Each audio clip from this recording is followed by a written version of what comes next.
I'm going to talk about communication now. Communication is so fundamentally important for effective operation of any management system, be it quality management system, occupational health and safety, environment, for that matter, any management system. Timely information is vital. If we are talking about occupational health and safety, imagine there is an incident and somebody had fallen from a height. Faster you can communicate, faster is the response. If there's a fire incident, faster you can detect and communicate, faster you can respond and save a disaster. Faster you get information about changing requirement or changed requirement of a customer, and you communicate to the corresponding department who is responsible for possibly designing or procuring the material or even manufacturing or delivering that there is a change in the requirement, you can respond back to the customer quickly, and that's fundamentally important. Imagine you got a requirement for from a customer that a requirement has changed, piece of equipment, more quantity is required or less quantity is required, or there's a change in the dimension, or whatever be the case. Now, if you do not have this organization, does not have the ability to swiftly communicate this within the department, it is quite probable that you already placed the order. And after 10 days, you say, okay, there was a request from the customer to change this. And that is when you communicate with the customer that, sorry, we placed this order quite some time ago. And of course, you requested this almost 10 days before, but we are sorry we could not respond any earlier. Customer will simply say that what you have done in last 10 days. We have communicated the requirements, changed to our requirements 10 days ago, what you have done in those 10 days. So you lost the ground actually, and customer can say, sorry, I am not going to accept any request now. You have to respect our request for this change, and that might cost you more or whatever discomfort or inconvenience. You have to take it just because you are delayed and have not communicated on time. Imagine a timely detection of a physical ailment can save a patient. Timely detection of a fire incident or anything can really save an organization from a major disaster. Timely detection and communication of, say, requirement, governmental requirement, or some statutory and regulatory requirements have changed. And you have to address them quickly, otherwise, you are going to be in violation to those requirements. And if these are not communicated within the organization, you are late to respond and in a legal breach just because your communication did not happen on right time effectively. So communication is so fundamentally important even for a management of a family. I'm just giving an example slightly away from the organization to drive home the concept how important is communication within a family. Family is essentially an organization. You have got top management, which could be you, your father. You have got stakeholders, your wife, your children, your neighbors. A family is an organization. And I'm sure you have noticed there are a lot of boys and girls fall in love and they're in a different world. They form a family.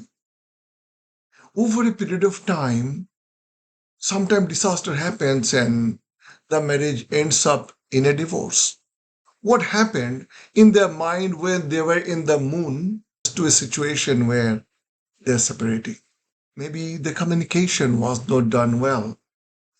Most likely, the person the husband or wife did not communicate their salient expectations from each other, and maybe their likings were not communicated, their dislikes were not communicated, their preferences were not communicated, their strains were not communicated. Maybe the husband comes late because he has got so much of other problems which he did not want to share with his wife, just not to give her strain, but wife misunderstood him, that he does not care about her, and the disturbance started growing. So even in a family, sometimes we communicate wrong emotions.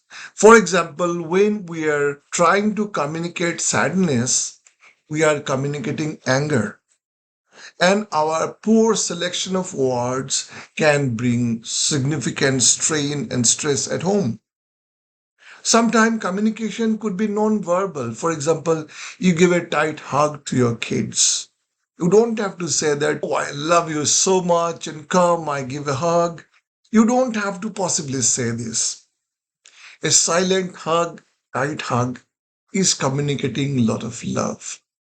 And sometime, and many of the time, we forget to say I love you, for example, and communicate a strong emotion of support and belonging. Communication is so fundamentally important that communication has been elevated as a stand alone requirement in the standard ISO 9001 2015. Now, the standard requires the organization has to identify what they will communicate, how they will communicate, when they will communicate, to what extent they will communicate, the communication process, and so on. So it is left to the organization to decide all those aspects. Standard also requires certain things to be communicated. Just think for a while what needs to be communicated. What do you think?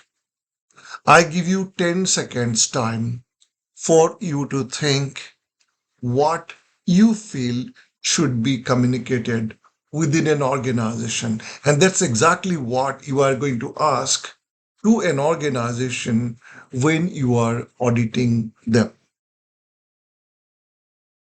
Well, your 10 seconds went rather fast. So, what is your answer? First, policy. Policy, organization's policy has to be communicated. Policy means what is done, what is not done within an organization. Policy is the high level statement of an organization and the top management what should be done, what organization does and does not do is their policy. So this needs to be communicated. If the quality policy or occupational health and safety policy or environmental policy is not communicated, how people at various levels will know about it? So you need to communicate policy, objectives, the results that the top management wants to achieve has to be communicated in relevant level. If these are not communicated in the relevant level, how they will change to achieve those objectives and how they will achieve it. What about plans to achieve? What about statutory and regulatory requirements, the legal requirements? What about the customer requirement? What about changes of customer requirements? What about requirements for design, deviation from a design? This needs communication or review within the team that is responsible for design. What about customer requirements with regard to a product or services? What about communication with the external providers when the requirement from the customer is changed? This might require additional list quantity of the material and that you have to immediately communicate with the external providers. What about customer feedback?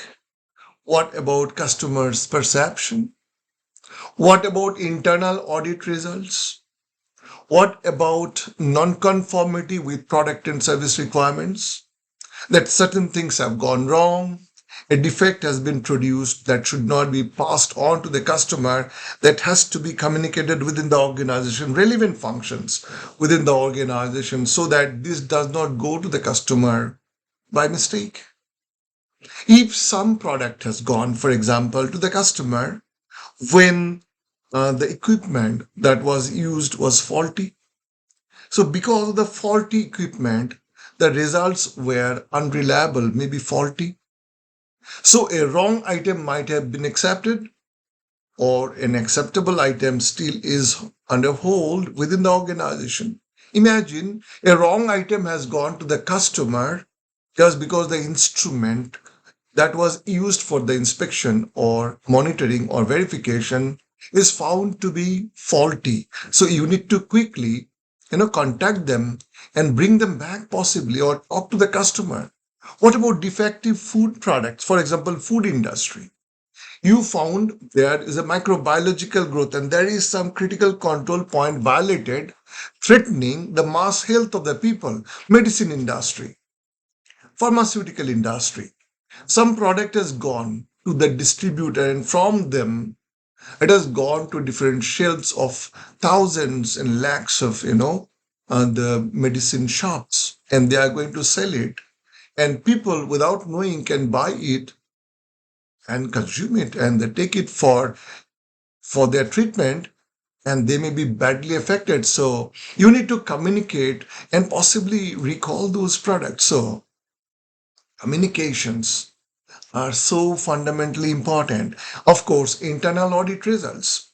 If you have gone for an internal audit or an external audit, you found something wrong in some department.